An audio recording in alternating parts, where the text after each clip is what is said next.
এবারের বৈশিষ্ট্য হল লামার একদিক থেকে জনশিক্ষা আন্দোলনের বা জনশিক্ষা সমিতি গঠিত হবার এবছর ৭৯তম দিবস, ৭৮ বর্ষ। আরেক দিক থেকে ত্রিপুরাজ্যের যে এই জনজাগরণের অন্যতম যে একটা ঘটনা, সেটা হল ১৯৪৮ ইংরাজিতে গণমুক্তি পরিষদের গঠন, তারও এবার ৭৫ বর্ষ। দুটি ঘটনাই ত্রিপুরাজ্যের রাজনৈতিক, সামাজিক, সাংস্কৃতিক এবং সমস্ত দিক থেকে একটা ঐতিহাসিক ঘটনা।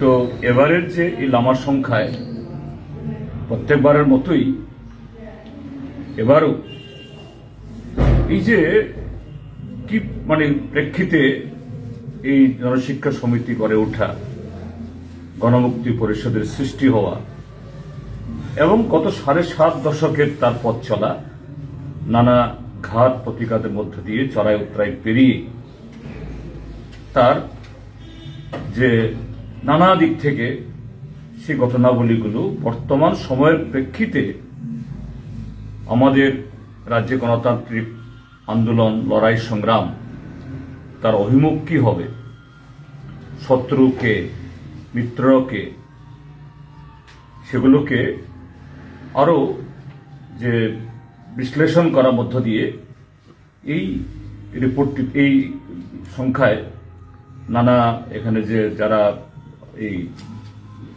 আর্টিকেল লিখেছেন তারা উপস্থিত করার চেষ্টা করেছেন।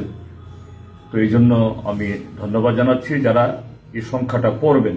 আমি অনুরোধ করব সবাইকে একটা কপি সংগ্রহ করার জন্য, বিশেষ করে ত্রিপুরাজ্যের যুব সমাজকে, তারা ঠিকভাবে ত্রিপুরাজ্য অতীতকে জানেন না, তাদের এই অতীতের এই দলিলগুলো, ইতিহাসগুলো, ঘটনাবলীগুলো, তার যে মূল সত্য ঘটনাগুলো জানা দরকার। অথবা নানা রকম ভাবে মানুষকে বিভ্রান্ত করা, বিপদগ্রস্ত করা, বিপদচালিত করার ষড়যন্ত্র শুরু থেকে ছিল, এখন আরো বেশি সেখানে হয়েছে। একদিক থেকে জাতীয় বুর্জোয়া, ভারতীয় জনতা পার্টি এবং রাজ্যের মধ্যে এই আঞ্চলিক বুর্জোয়া বা বিচ্ছিন্নতাবাদী সাম্প্রদায়িক দলগুলো তো সবসময় সক্রিয় ছিল, এখনো আছে।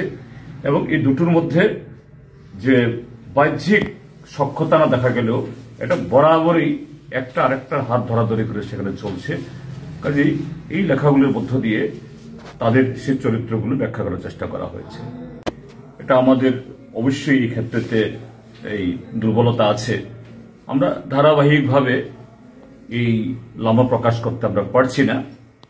তো যারা দর্শক বা যারা আগামী পাঠক, যারা আমাদের বই কিনবেন, বই পড়বেন, তাদের কাছে আমরা আশ্বস্ত করব যে আমাদের যে গণমুক্তি পরিষদের বর্তমান নেতৃত্ব এবং লামা সম্পাদক মণ্ডলী, তারা আগামী দিন যে রাজ্যের এই বর্তমান যে অবস্থার প্রেক্ষিতে যে চাহিদা গণতান্ত্রিক আন্দোলনের জন্য সঠিক পথে আমাদের রাজ্যের মানুষকে যে পরিচালিত করার জন্য আরও অন্যান্য এরকম প্রগতিশীল এবং গণতান্ত্রিক ধর্মনিরপেক্ষ শক্তিকে যারা নানাভাবে এই সহযোগিতা করে, পথ দেখায়, তার মধ্যে লামাও অন্যতম। কাজেই এই লামা যাতে নিয়মিত প্রকাশিত হয়, নিশ্চয়ই তার জন্য আমাদের লামা সম্পাদক মণ্ডলী এবং গণমুক্তি পরিষদের এই বর্তমান নেতৃত্ব তারা সচেষ্ট হবেন আশা করি।